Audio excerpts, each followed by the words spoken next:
Hey there, good to see you. Welcome back to my channel. So yesterday I tuned into Apple's Peak Performance Live event that they had. I mean, they're not really live anymore, are they? I mean, these are very expensive, highly produced events. There's no live audience anymore. No, fear of, things breaking or not working as expected on stage, not like the old days. I tuned into this one in particular because I've been a user of this machine here for about a year now, and this is an M1 Mac Mini here. Fantastic little machine. I mean, I've made a video about this computer and my desk setup back there, what it is I use for photography and for video editing. And for the most part, it's been great over the past 12 months, but I have had some performance problems with it. I mean, not necessarily with photography per se. I mean, when it comes to Lightroom performance, Photoshop performance, Capture One, DxO, Topaz Labs, all these different desktop applications, all of them, for the most part, just perform perfectly fine when it comes to editing raw images on the M1 Mac Mini. But where this machine starts to kind of show its limitations is when it comes to multitasking and editing video. Whenever video is being encoded, whether that is creating proxy files for editing video in Premiere in order to speed up editing, or that could be exporting a final 4K video for my YouTube channel. Whenever I'm doing one of those two things, the whole machine just slows down to a crawl, and it's really difficult to do much of anything else. You can't, jump over to Photoshop and start editing a thumbnail like for the video, or I either have to encode videos at night or when I'm away and, not actually using the machine, or I have to, do something else. And the rumor for a while was that Apple was going to release new M1 Mac Minis with the M1 Pro and the M1 Max chips inside, maybe throw an extra couple of USB-C ports on the back, effectively a Pro Mac Mini. And in many ways, that's exactly what Apple unveiled yesterday. However, they ended up doing something rather interesting. They ended up not calling it a Mini, but rather they're calling it the Mac Studio. So my interpretation of the Mac Studio, and the reason why I think Apple decided to make this particular machine at this particular point in time, is because Apple, most likely through conducting a lot of customer research, studying who their customers are, what line of work are they in, which machines are they buying, what are they doing on those machines, what is it that they're looking for, what do they want. I would bet that they most likely looked at their product lineup, at all the different options that they have, and they probably noticed that there was a pretty big hole. For example, if you are a photographer, a filmmaker, a videographer, a designer, whatever type of work it is that you do, if you were in the market for a new Mac OS desktop, a desktop machine that you could sit down and, edit work on, well, up until yesterday, in the weeks and months prior, your options for a Mac OS desktop included the M1 Mac Mini, which again, for some people may be perfectly fine, maybe all they actually need. Or your other option would be an all-in-one iMac, which again, not a bad computer,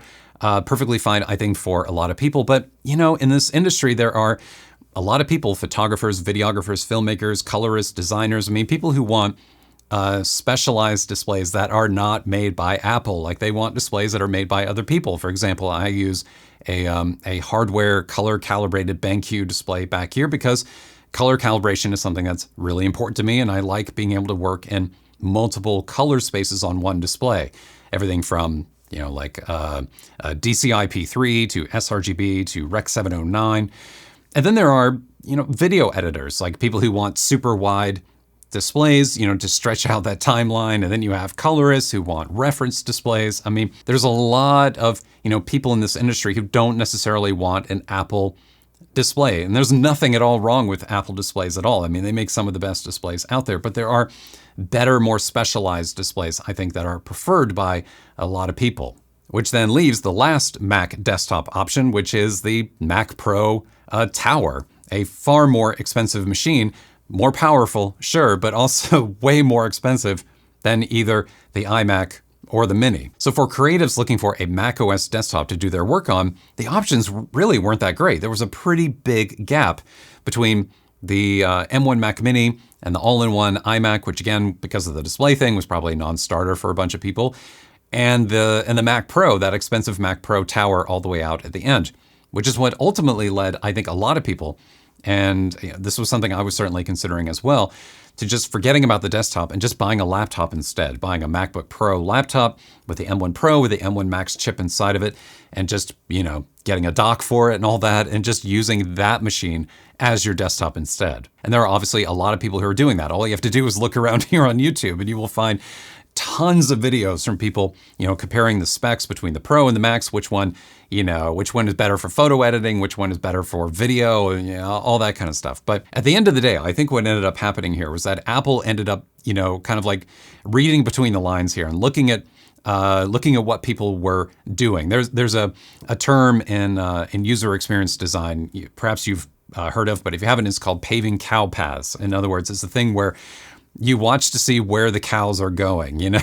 It's like, cows and people, they kind of migrate in particular directions, and, you watch where they are going, and oftentimes they will create a path and they will show you the direction that you need to be going in. And so paving a cow path means it's like, oh, you recognize what it is people are doing, where they're going, what it is that they need, and then you pave over it. In other words, you support the direction that they're going in. And I think it's exactly what happened here. I think Apple noticed, what it is that people were doing with these Mac Pro laptops. They were buying these Mac Pro laptops, using them as desktops, buying docks, buying peripherals, buying third-party displays in order to build out the desktop that Apple did not have as part of their Mac product lineup. Now, of course, Apple could have just, bumped the specs of the M1 Mac Mini to match the MacBook Pros. But, and that's honestly what I was expecting to, hit the pre-order button on yesterday. But I think what's happening here is that I believe Apple most likely just has a different future in mind for the Mini than what people originally thought. I think people thought that the Mini was going to be getting more powerful, like a Pro Mini. They were going to, be expanding it, doing all these things with it, because a lot of Pro people were adopting them and using them as desktops. But I think they want to position the Mini going forward as their starter machine, as like the computer, the Mac computer, the Mac desktop computer that is the most affordable, the one that people can buy and get going with, and they want to keep that. They want to maintain that brand image, not muddy it and make it confusing by having all these different models of Mini with different specifications. They want to keep it affordable, keep it low end. And I would bet somewhere along the way, they probably intended it to be like a Pro Mini, because the shape of it is the same, the dimensions are more or less the same. I mean, it looks like a Mini. And at some point, they probably thought, you know what? This is no longer a Mini. Like, this is something different. This is something that needs its own brand name. The Mini's going in this direction over here, whereas this one is going this way, and is and should be marketed towards a different target audience, people with different needs, a different customer base than the one for the Mini. So hence we have the Mac Studio. And by the way, I've already pre-ordered mine. I ended up getting the M1 Max model with the 1 terabyte drive on it. I wouldn't recommend anyone getting a drive smaller than 1 terabyte. It's pretty easy to chew through 1 terabyte, especially when you have a number of applications installed locally on your desktop. In addition to the operating system, I think 1 terabyte at a minimum. And I don't really feel a need to get the Ultra chip. I'm sure it's great. I have no question about that. Far more expensive though. Whereas that M1 Max model just looks really nice. And while watching that, I couldn't help but feel a little bit, nostalgic about the history and the timeline of Apple as a product and as a brand and as a company, because I've been with Apple since the very beginning. And I mean the very beginning. Like, after I went through an initial, Commodore phase, I moved on to an Apple II. Yes, I am actually that old. And, ever since, I've been using Apple products. And so when Apple started leaning on this whole studio concept, not just in the naming of the product, but also in the marketing, in the presentation that they did yesterday, talking about this particular audience of their customer base, I couldn't help but feel that it was, in a sense, almost a celebration or an homage to how important that group of people is to Apple's history, and quite frankly, to Apple's survival. I mean, the fact that Apple even exists today as a company, as what? I mean, aren't they like the biggest company in the world now? The fact that they are where they are now is because of that group of people, is because of those users who stuck with Apple products through some of the darkest days of their history. And I'm talking here about the 1990s. If you're not old enough to remember, I'll paint a picture for you.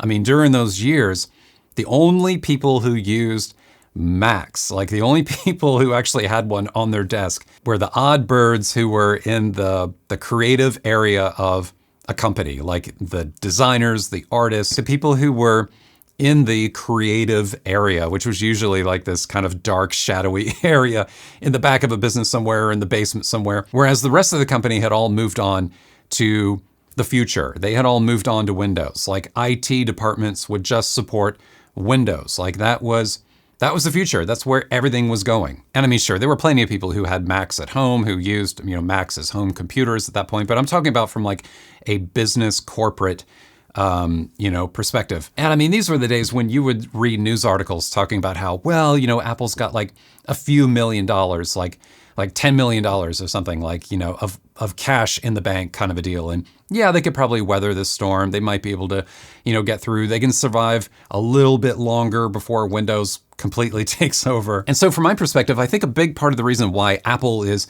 alive today, but not just alive, but like thriving as a company, it's crazy how big Apple is now, is because of the studio. It's because of those people who were working in creative fields who continued to buy Apple hardware and software and supported the company through those really awful years of the 1990s, back when, you remember like everyone was buying Dells, everyone was buying like gateways? You remember that back then? You would like drive around town and you would see black and white cow boxes like on every curb, like everyone was buying gateways as home computers during those days. IT departments, everyone was moving on to Windows.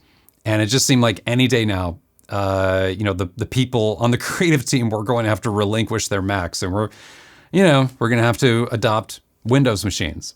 Anyway, that is what was going through my mind yesterday while watching the live event and thinking about the Mac Studio. Mine is going to be here, I think, around the 18th. I ordered one through B&H, and hopefully I'll be getting it around that time. And obviously I'm going to be replacing this M1 Mac Mini here with it. And I look forward to seeing what the real difference is between them. Looking forward to seeing how much of a difference that M1 Max chip will make, especially when it comes to video encoding and being able to use multiple apps at once. Very much looking forward to that. So once I have some time to work with it, obviously I'll be sharing my thoughts about it later on here on my channel. So if you haven't subscribed to my channel, if you're new here, please feel free to do so. You can do so down below. And if you enjoyed this video, enjoyed this little walk down down memory lane for some of it, please take a second and give this video a thumbs up down below. I would appreciate it. Thanks so much for your time and attention. See you in the next one.